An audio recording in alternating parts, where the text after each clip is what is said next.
गरीबों द्वारा अमीरी का आडंबर। रोम के एक दार्शनिक के मन में भारत की महत्ता देखने की ललक उठी। समय और धन खर्च करके आए, घूमे और रहे, लौटे तो उदास थे।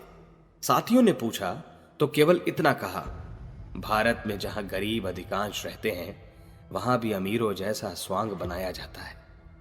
ऐसा ही कथन एक जापानी शिष्टमंडल का भी है। उन्होंने भ्रमण के बाद कहा था, यहां अमीरी का माहौल है परंतु उसकी छाया में पिछड़े गए गुजरे लोग रहते हैं। प्रश्न उठता है कि ऐसी विडंबना क्यों कर बन पड़ी। अमीरों में जो दुर्गुण पाए जाते हैं वे यहां जन जन में विद्यमान हैं, किंतु प्रगतिशीलों में जो सद्गुण पाए जाने चाहिए उनका बुरी तरह अभाव है। इस कमी के रहते गरीबी ही नहीं, अशिक्षा, गंदगी, कामचोरी जैसी अनेकों पिछड़ेपन की निशानियां बनी ही रहेंगी। वे किसी बाहरी संपत्ति के बलबूते दूर न हो सकेगी। भूमि की अपनी उर्वरता न रहे तो बीज बोने वाला, सिंचाई रखवाली करने वाला भी उपयुक्त परिणाम प्राप्त न कर सकेगा। मनुष्य की वास्तविक संपदा उसका निजी व्यक्तित्व है। वह जीवंत स्तर का हो तो उसमें वह खेत उद्यानों की तरह अपने को निहाल करने वाली और दूसरों का मन हुलसाने वाली संपदाएं प्रचुर मात्रा में उत्पन्न हो सकती हैं, पर चट्टान पर हरियाली कैसे उगे? व्यक्तित्व अनायास ही नहीं बन जाता, वह इर्द गिर्द के वातावरण से अपने लिए प्राणवायु खींचता है। जहां विषाक्तता छाई हुई हो वहां सांस लेना तक कठिन हो जाएगा। लंबे समय तक जीवित रहने की बात तो वहां बन ही कैसे पड़ेगी। लंबे समय तक दुर्बलता के शिकार रहने वालों को धीरे धीरे कई प्रकार की बीमारियां घेरती और दबोचती रहती हैं। छूत की बीमारियां एक से दूसरे को लगती और भले चंगों को चपेट में लेती चली जाती हैं। लंबे समय की गुलामी और अवांछनीयता स्तर की मूढ़ मान्यताओं, दुष्प्रवृत्तियों के संबंध में भी यही बात है। वे यदि निर्बाध गति से बढ़ती रहें तो किसी भी समुदाय को खोखला किए बिना नहीं रहती। देश की दरिद्रता प्रख्यात है।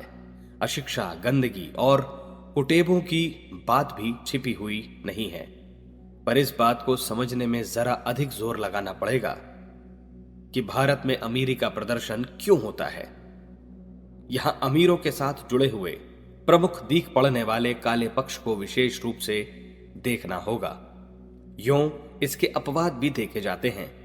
अमीरी सदा अवांछनीयताएं ही उत्पन्न नहीं करती। सदुपयोग कर सकने वाले उसका अपने तथा दूसरों के लिए समुचित लाभ भी उठा लेते हैं, पर आमतौर से वैसा कुछ नहीं बन पड़ता। अपने देश में बड़प्पन का अर्थ आलस्य और अपव्यय है।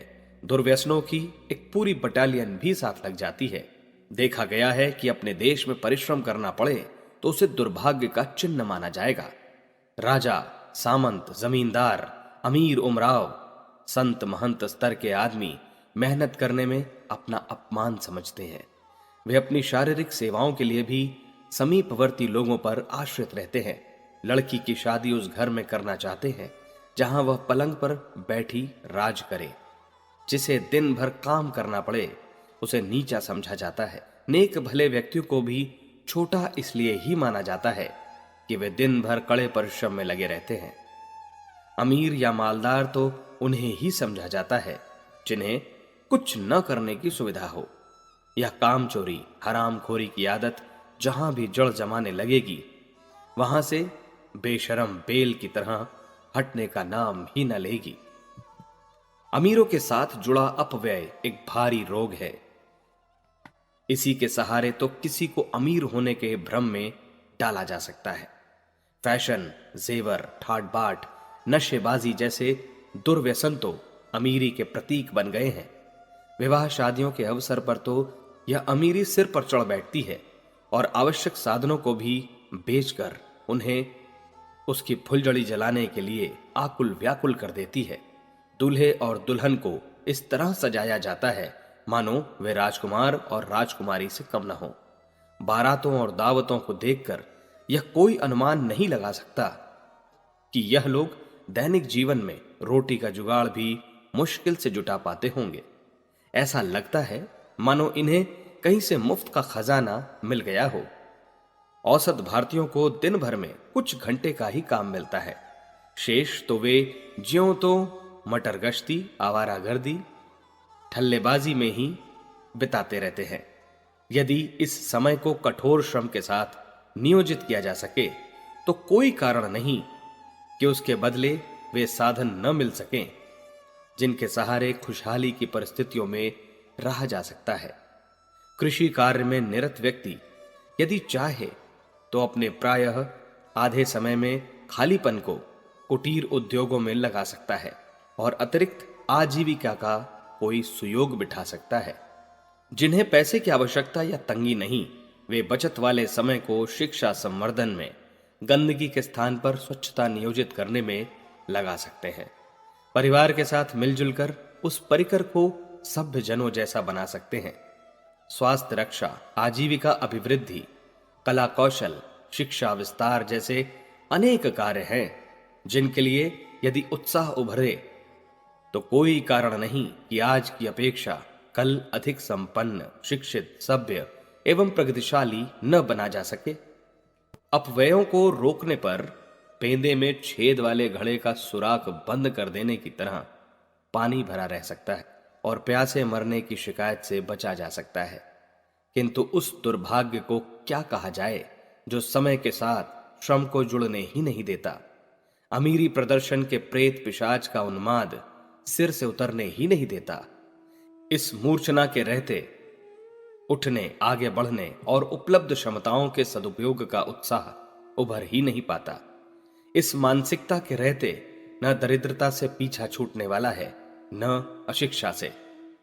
प्रगति के दूसरे भी अनेक आधार हैं, पर वे हस्तगत कैसे हों, जबकि पिछड़ापन अपने गुण, कर्म, स्वभाव का अविच्छिन्न अंग बन गया हो। अच्छा होता हमें ऐसे उत्साहवर्धक प्रगतिशील वातावरण में रहने का अवसर मिला होता, अथवा जहां ऐसी प्रेरणाएं विद्यमान है उनके साथ घनिष्ठता का संबंध स्थापित किया गया होता। इर्द गिर्द ऐसा उत्साह उभरता दिख नहीं पड़ता तो अन्यत्र अथवा भूतकाल में संपन्न हुए उन महापुरुषार्थों से अवगत, प्रभावित होने का प्रयत्न किया ही जा सकता है जो अभी भी प्रगतिशीलों की यशगाथा के रूप में कहीं कहीं तो विद्यमान है ही। ऐसी साक्षियां इतिहास के पृष्ठों पर कम परिमाण में नहीं हैं। जिसे विपन्नता से उबरकर प्रगतिशील संपन्नता की दिशा में अग्रसर होना है, उसे उस अभ्यस्त मानसिकता को निरस्त करना पड़ेगा जो हमें अमीरी के मुखौटे पहनकर वस्तुतः गई गुजरी परिस्थितियों में रहने के लिए बाधित किए हुए है।